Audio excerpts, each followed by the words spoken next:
Des millions de fois par jour au Canada, les consommateurs, les gouvernements, les entreprises et les institutions financières effectuent des paiements.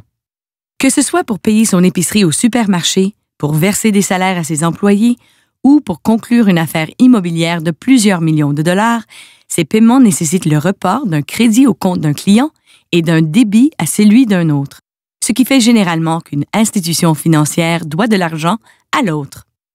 Vous êtes-vous déjà demandé comment les institutions financières échangent, suivent et règlent ces milliards de dollars de paiement? C'est justement à cela que servent les systèmes de compensation et de règlement. Mais qu'entend-on au juste par la compensation et le règlement?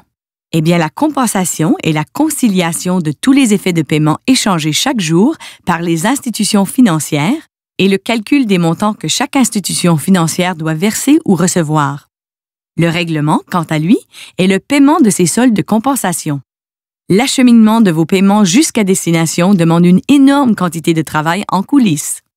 L'Association canadienne des paiements, l'ACP, a doté le Canada d'une infrastructure de compensation et de règlement efficiente qui est essentielle au mouvement de centaines de milliards de dollars chaque jour à l'échelle du pays.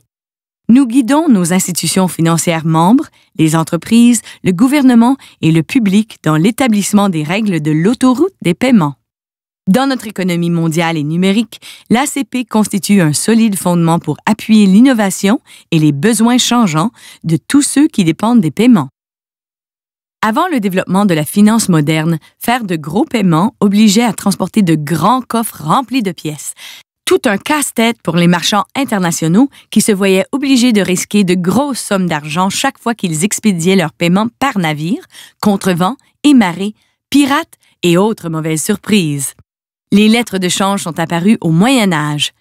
Elles permettaient de faire du commerce international sans avoir à transporter d'énormes sommes d'argent. Les chèques, un type de lettre de change plus souvent utilisé pour les paiements intérieurs, ont commencé à évoluer plus tard au 18e siècle, surtout en Grande-Bretagne, la superpuissance financière de l'époque. La popularité croissante des chèques en Grande-Bretagne a donné lieu à la création d'un échange officieux de chèques entre les banques à Londres. Chaque jour, les commis des banques faisaient littéralement la tournée des autres banques londoniennes pour échanger les chèques et faire le compte des sommes que chacune devait à chacune des autres. Avec l'essor de l'utilisation du chèque, vous pouvez imaginer comment ces tournées sont devenues plutôt laborieuses et exigeantes. Et pensez à ces pauvres commis. Ils devaient avoir soif à force de se promener dans les rues de Londres. Vers 1770, ils ont donc commencé à se donner rendez-vous à la taverne Five Bells de Londres pour échanger tous leurs chèques au même endroit et régler tout de suite les soldes en espèces. L'histoire ne dit pas, par contre, comment ils se partageaient l'addition. De là sont nées nos chambres de compensation des chèques. Au Canada, pour la plus grande partie du 20e siècle tout au moins, ce sont les banques qui assumaient la responsabilité exclusive de la compensation des chèques, selon les règles et processus de l'Association des banquiers canadiens. Dans les 1970, la concurrence dans les services de paiement est devenue plus importante, surtout avec l'avènement des paiements électroniques et de plus en plus d'intervenants non bancaires ont commencé à se faire une place dans le système de paiement. L'importance du système de compensation et de règlement du Canada pour l'intérêt public et le besoin de s'assurer que ce système serve bien les intérêts des Canadiens ont été de solides arguments pour placer son exploitation sous l'œil vigilant du gouvernement et des organismes de réglementation. Les discussions et les consultations menées à l'époque ont débouché en 1980 sur une nouvelle loi fédérale, la loi sur l'Association canadienne des paiements.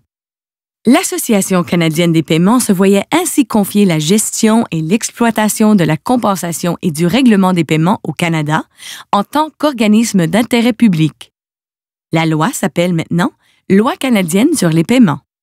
L'ACP tient sa mission de la Loi canadienne sur les paiements qui la charge d'établir et de mettre en œuvre les systèmes nationaux de compensation et de règlement des paiements et de fixer les règles et les normes qui régissent l'échange des paiements entre les institutions financières au Canada.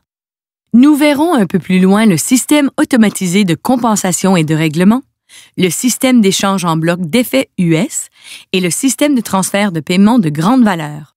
La loi oblige par ailleurs l'ACP à favoriser l'efficacité, la sécurité et le bien fondé des systèmes de compensation et de règlement. L'ACP a un mandat d'intérêt public qui l'engage à tenir compte des intérêts des usagers. Par un réseau de comités qui représentent nos institutions financières membres et nos intervenants, nous interagissons avec d'autres réseaux de paiement et des fournisseurs de services opérant sur le marché canadien. Nous évaluons les nouvelles technologies de paiement.